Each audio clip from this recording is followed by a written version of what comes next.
Hello students, welcome back to online classes and today I am going to tell you about the examples of nucleophilic substitution reaction. Last videos में हमने बात करी थी SN1 और SN2 reactions की। तो SN1 और SN2 reaction में हमने बात की थी कि जो SN1 रिएक्शन है वो यूनिमोलिकुलर होती है और SN2 रिएक्शन बायोमोलिकुलर होती है। अब यहाँ पर हम कॉमन एग्जांपल लेते हैं जिन्हें हम SN1 और SN2 में डिस्टिंग्विश कर सकते हैं अगर हमें एल्किल हैलाइड का टाइप दे रखा हो। तो सबसे पहले हम यहाँ बात करेंगे, मैंने एक एल्किल हैलाइड लिया है सिंपल, जिसमें मैंने लिया है CH3CH2X। और यहाँ पर मैंने जैसे हमने SN1 और SN2 रिएक्शन में हमने जो रिएक्टेंट था जो RX के साथ में रिएक्शन कर रहा था वो बेस लिया था। यहाँ पर हम ले रहे हैं पोटेशियम साइनाइड यानी KCN। अब KCN में क्या होता है, इस जो SN रिएक्शन होती है उसमें क्या करता है, X यानी कि हैलाइड निकलता है बाहर और उसकी जगह कोई ना कोई न्यूक्लियोफाइल ऐड होता है। तो जब यहाँ से ये बॉन्ड ब्रेक होगा तो यहाँ से मिलेगा हमें CN माइनस। तो न्यूक्लियोफाइल क्या मिलेगा हमें, CN माइनस यानी कि साइनाइड आयन। तो प्रोडक्ट क्या बनेगा इस तरीके से, CH3CH2CN। इस तरीके से हमें प्रोडक्ट मिलेगा। नेक्स्ट जो रिएक्शन है, तो इसी में अगर इसी RX पर मैं AgCN का रिएक्शन कराता हूं तो जब यहाँ पर AgCN ब्रेक होता है तो यहाँ से बॉन्ड ब्रेक होते समय इनके जो बॉन्डिंग होती है वो इस तरीके से होती है, इस तरीके से बॉन्डिंग होती है। तो यहाँ पर माइनस चार्ज किस पर आता है, नाइट्रोजन पर आता है। तो इस वजह से जो प्रोडक्ट बनेगा वो बनता है CH3CH2NC यानी कि आइसोसाइनाइड। ये क्या बना है, साइनाइड, और यहाँ क्या बना है, आइसोसाइनाइड। नेक्स्ट में हमने लिया है पोटेशियम नाइट्राइट। तो पोटेशियम नाइट्राइट में जब यहाँ से न्यूक्लियोफाइल बनता है तो न्यूक्लियोफाइल हमें मिलता है नाइट्राइट आयन। क्या मिलता है हमें, न्यूक्लियोफाइल ONO, और ऑक्सीजन पे माइनस होता है। तो जब इसी RX पर न्यूक्लियोफाइल ऐड होगा तो प्रोडक्ट क्या बनेगा हमारे पास में, CH3CH2ONO। इस तरीके से नाइट्राइट बनता है क्योंकि KNO2 में ONO माइनस न्यूक्लियोफाइल मिलेगा हमें। इसी तरीके से AgNO2 की हम बात करते हैं तो AgNO2 में इस तरीके से बॉन्डिंग होगी। यहाँ पर क्योंकि यहाँ कोवेलेंट बॉन्डिंग होती है तो जब ये बॉन्ड ब्रेक होगा तो माइनस चार्ज आता है नाइट्रोजन पर। कहाँ आता है माइनस चार्ज, नाइट्रोजन पर। तो जैसे ही न्यूक्लियोफाइल ऐड होगा तो प्रोडक्ट बनेगा NO2 यानी कि यहाँ पर कार्बन से कौन जुड़ेगा, नाइट्रोजन, क्योंकि माइनस चार्ज किस पर आ रहा है, नाइट्रोजन में। सेम इस तरीके से, ठीक है। तो यहाँ पर NO2 बनता है।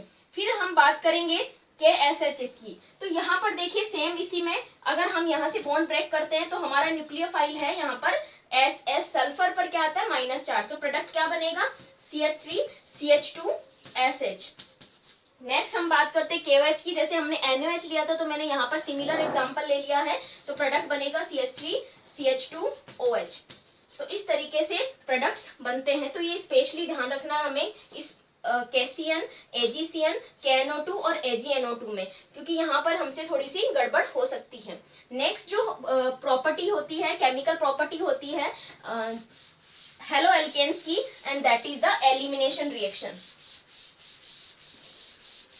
एलिमिनेशन रिएक्शन जो है, हमने फर्स्ट जो रिएक्शंस की बात करी थी, those are the SN1 and SN2, and the second type of chemical property those is seen by the haloalkanes, and this is elimination reaction, elimination reactions।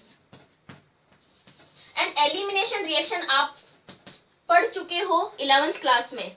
और एलिमिनेशन रिएक्शन को हम और क्या बोल सकते हैं, क्योंकि हमारे पास यहाँ पर क्या होते हैं, CH3X यानी RX, और RX में हमें एक तो H रिमूव होगा और एक X रिमूव होगा, यानी एक हाइड्रोजन और एक X रिमूव होगा।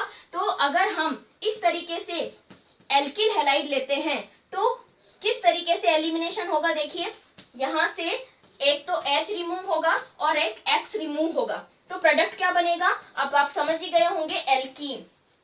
और ये रिएक्शन हमने पढ़ी थी formation of alkene in 11th class, जहां पर हमने एल्कीन का फॉर्मेशन पढ़ा था। तो RX यानी एल्किल हैलाइड को जब हम एल्कोहलिक बेस प्रोवाइड करते हैं, क्या प्रोवाइड करते हैं, एल्कोहलिक बेस, तो क्या होगा, डिहाइड्रोहेलोजिनेशन हो जाएगा, dehydrohalogenation. Dehydrohalogenation, it means hydrogen और हेलोजन रिमूव होंगे, इस तरीके से HX रिमूव हो जाएगा। और अगर हम कोई एसिमेट्रिक, मतलब इस तरीके से अगर हम एग्जाम्पल लेते हैं एक कोई भी, ठीक है, चलिए मैं यहाँ पे 4 कार्बन ले लेती हूँ। यहाँ पर हमने क्या लिया है, एन नॉर्मल ब्यूटाइल क्लोराइड, और मैं यहाँ पे प्रोवाइड कर रही हूँ एल्कोहलिक बेस, एल्कोहलिक बेस। तो क्या होगा देखिए, एक हाइड्रोजन रिमूव होगा और एक Cl रिमूव होगा, यानी कि HCl तो क्या होगा, डिहाइड्रोहेलोजिनेशन, HCl रिमूव हो जाएगा। लेकिन यहाँ पर जैसे मैंने 11th क्लास में बताया था कि 2 तरह की एल्कीन मिलेगी।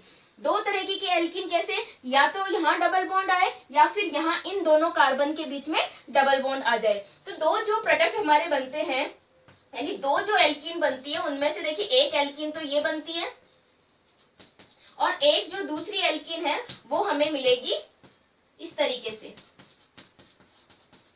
अब बात आती है कि इन दोनों एल्कीन्स में से ज्यादा कौन बनेगा, यानी मेजर प्रोडक्ट क्या बनेगा। तो ये देखिए यहाँ पर जो एल्कीन है वो मोर सब्स्टिट्यूटेड है, ये जो एल्कीन है उसके 2 ब्रांचेस हैं, या हम बोल सकते हैं मोर सब्स्टिट्यूटेड एल्कीन है। और यहाँ पर अगर हम इस एल्कीन की बात करते हैं तो उसके एक ही ब्रांच है। तो हमने 11th क्लास में बात करी थी कि जब भी एलिमिनेशन रिएक्शन के बाद में एल्कीन बनती है तो एल्कीन हमेशा कौन सी बनेगी, जो मोर सब्स्टिट्यूटेड होती है, यानी कि this is the main product and this is the minor product.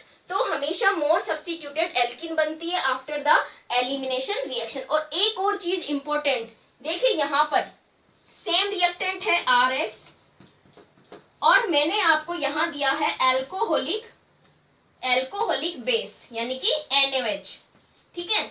और एक रिएक्शन हमने पढ़ी SN1 एंड SN2, वहां पर भी हमारे पास में SNRX ही था, लेकिन वहां पर हमारे पास था aqueous base, it means NaOH। अब देखिए, क्योंकि रिएक्टेंट दोनों सिमिलर है, बेस एंड RX, लेकिन सिर्फ एल्कोहलिक और एक्वस ये दोनों वर्ड्स हमें बताते हैं कि एक्चुअल में रिएक्शन क्या होने वाली है। अगर हमने एल्कोहलिक बेस लिया है तो एलिमिनेशन रिएक्शन होगी, अगर हमने एक्वस बेस लिया है तो यहाँ पर रिएक्शन होगी सब्स्टिट्यूशन रिएक्शन, और यहाँ पर होगी एलिमिनेशन रिएक्शन। ये चीज हमें स्पेशली ध्यान रखनी है एंड मैंने ये मेंशन कराया हुआ है नोट में, ठीक है। एल्कोहलिक बेस लेने पर एलिमिनेशन रिएक्शन करवानी है और एक्वस बेस लेने पर हमें सब्स्टिट्यूशन रिएक्शन करानी है। तो ये हमारी दूसरे टाइप की रिएक्शन हो गई। नेक्स्ट हम बात करेंगे थर्ड टाइप ऑफ रिएक्शन जो हमने केमिकल प्रॉपर्टीज में पढ़नी है, and that is the reaction with metals. Third जो रिएक्शन है वो क्या है, reaction with metals, reaction with metals. और ये रिएक्शन हमने 11th क्लास में पढ़ा है और वहां पर हमने पढ़ी है एक तो वुड्स रिएक्शन, और मैंने आपको बताया भी था कि ये हम वापस से पढ़ने वाले हैं चैप्टर जो है हेलो एल्केन्स वाले में। तो वुड्स रिएक्शन में क्या होता है, देखिए यहाँ पर आपके पास में RX यानी एल्किल हैलाइड के 2 मॉलिक्यूल होंगे। एल्किल हैलाइड के क्या होंगे, 2 मॉलिक्यूल होंगे और ये सोडियम मेटल से रिएक्शन करते हैं। क्या करते हैं, सोडियम मेटल से रिएक्शन करते हैं। सोडियम मेटल के 2 एटम्स काम आएंगे और RX के भी 2 मॉलिक्यूल काम आते हैं। इस तरीके से यहाँ पर 2 मॉलिक्यूल किसके रिमूव हो जाएंगे, 2NaX के, ठीक है। और प्रोडक्ट क्या बन जाएगा, ये दोनों R आपस में जुड़ जाएंगे। तो प्रोडक्ट कैसे बनेगा, R, ठीक है। तो ये जो वुड्स रिएक्शन है वो हमने 11th क्लास में कहाँ पढ़ा था, फॉर्मेशन ऑफ एल्केन्स बनाने के मेथड में। तो ये क्या बनती है, इस तरीके से एल्केन्स बनती है, ठीक है। अब एक एग्जांपल ले लेते हैं हम। देखिए मैंने यहाँ पर लिया है CH3Cl, ठीक है, मिथाइल क्लोराइड, और मैं यहाँ पर आपको इस तरीके से सोडियम मेटल दे देती हूँ, साथ में मैं यहाँ पर ईथर आपको प्रोवाइड कर देती हूँ जो कि सॉल्वेंट का काम करेगा। तो देखिए RX आपको एग्जाम में ऐसे ही मिलेगा, आपको कोई नहीं बता के देगा कि यहाँ पे 2 मॉलिक्यूल्स आपको यूज में लेने हैं। आपको सिंपली इसी तरीके से RX देंगे और एरो पर आपको सोडियम और ईथर प्रोवाइड करेंगे। आपसे प्रोडक्ट पूछा जाएगा तो आपको वहां से फाइंड करना है कि ये रिएक्शन कौन सी है, वुड्स रिएक्शन है। और किस तरीके से होगा, देखिए 2 है ना, तो आपको सिर्फ R को ध्यान रखना है। यहाँ पे R क्या है, CH3, ठीक है, तो 2 R आपको जोड़ देने। किस तरीके से जोड़ दोगे, एक R CH3 है, दूसरा R भी क्या होगा, CH3 ही होगा, तो ये हमारे पास प्रोडक्ट बनेगा इथेन। ठीक है, और आपको रिमूव क्या कराना है, NaCl। क्या रिमूव कराना है, NaCl। ठीक है, चलिए एक और एग्जांपल लेते हैं हम। मान लो अब के बार मैंने आपको लिया है इथाइल ब्रोमाइड, ठीक है, और सेम मैंने यहाँ पर सोडियम और ईथर प्रोवाइड किया है। तो अब आपके पास में आपको सिर्फ R फाइंड करना है। क्या फाइंड करना है, R, और R क्या है आपकी बार, इथाइल। तो 2 इथाइल आपको जोड़ देने हैं। क्या करने हैं, 2 इथाइल को आपको इस तरीके से जोड़ देने हैं, और रिमूव क्या कर दोगे, NaBr, क्योंकि यहाँ पर क्या है, Br है। तो इस तरीके से ये बना है ब्यूटेन। अब एक चीज आपको इंपॉर्टेंट जो ध्यान रखने वाली है, देखिए जब अगर रिएक्टेंट में एक कार्बन है तो प्रोडक्ट हमेशा बनेगा, यानी एल्केन हमेशा 2 कार्बन वाली बनेगी। यहाँ देखिए अगर हमारे पास में एल्किल हैलाइड 2 कार्बन वाला है तो प्रोडक्ट यानी कि ब्यूटेन कौन सी जो एल्केन बनेगी वो कितने कार्बन वाली बनेगी, 4 कार्बन वाली। यानी अगर हमें किसी रिएक्शन में या हमें प्रोडक्ट अगर बनाने को दिया जाए और प्रोडक्ट में हमें जस्ट डबल कार्बन मिलते हैं, ठीक है, तो हम वहां पर वुड्स रिएक्शन यूज में ले सकते हैं। और इसी तरीके से मैंने आपको एक वुड्स रिएक्शन की, जैसे एक मैंने वुड्स फिटिक रिएक्शन बताती हूँ, दूसरी जो रिएक्शन है वुड्स फिटिक रिएक्शन। और वुड्स फिटिक रिएक्शन में क्या होगा, एक तो आपके पास RX क्या होगा, एलिफेटिक होगा, और एक क्या होगा, एरोमेटिक होगा। मान लीजिए एक तो मैंने आपको CH3Cl दिया है और दूसरा जो है वो मैं आपको दे देती हूँ एरोमेटिक एल्किल हैलाइड। ठीक है, इस तरीके से। अब आपके पास एक तो एलिफेटिक है और एक आपके पास एरोमेटिक है, तो प्रोडक्ट क्या बनेगा, देखिए आपको कुछ नहीं करना है, बस NaCl को रिमूव करना है, NaCl रिमूव होगा और इस R को इस R से जोड़ देना है। तो क्या प्रोडक्ट बनेगा हमारा, अगर हम प्रोडक्ट की बात करते हैं तो प्रोडक्ट हमारा बनेगा बेंजीन रिंग, और बेंजीन रिंग पे क्या जोड़ देंगे हम, दूसरा R, क्योंकि हमारे पास एक R तो ये है और दूसरा R ये है। ठीक है, इस रिएक्शन को बोलते हैं वुड्स फिटिक रिएक्शन। एक रिएक्शन और इसी से ही सिमिलर है और वो है फिटिक रिएक्शन। देखो इसको वुड्स फिटिक क्यों बोला है, वुड्स रिएक्शन में सिर्फ एलिफेटिक RX होते हैं और फिटिक रिएक्शन में सिर्फ क्या होते हैं, एरोमेटिक होते हैं। तो अगर हम दोनों ही जो एल्किल हैलाइड है वो एरोमेटिक ले लें, तो जैसे कि मैं एक एग्जांपल बनाती हूँ यहाँ पर, अगर मैं दोनों ही क्या ले लेती हूँ, एरोमेटिक एल्किल हैलाइड ले लेती हूँ, ठीक है, इस तरीके से, तो क्या बनेगा प्रोडक्ट, 2 बेंजीन रिंग आपस में, यानी कि हमारे पास अब के बाद R क्या है, बेंजीन रिंग है, तो हमें इस तरीके से प्रोडक्ट मिल जाएगा। तो ये हमारे पास में जो रिएक्शन है वो बोली जाती है फिटिक रिएक्शन। फिटिक रिएक्शन, देखिए वुड्स रिएक्शन में दोनों एलिफेटिक होते हैं, वुड्स फिटिक में एक एलिफेटिक होता है दूसरा एरोमेटिक होता है, और फिटिक रिएक्शन में दोनों मॉलिक्यूल कैसे होते हैं, एरोमेटिक होते हैं। तो ये प्रोडक्ट हमारे वो ये दो, हमें R फाइंड करना है और R को R से जोड़ देना है। अगर R अलग अलग है तो अलग अलग जोड़ देने हैं। तो ये रिएक्शन है reaction with metals. Reaction with metals में एक और रिएक्शन है जिसमें हम, जैसे हमने इन रिएक्शंस में सोडियम से रिएक्शन कराई है, तो दूसरी रिएक्शन हम करवाते हैं RX की, और ये भी बहुत इंपॉर्टेंट है, RX की रिएक्शन हम करवाते हैं मैग्नीशियम से।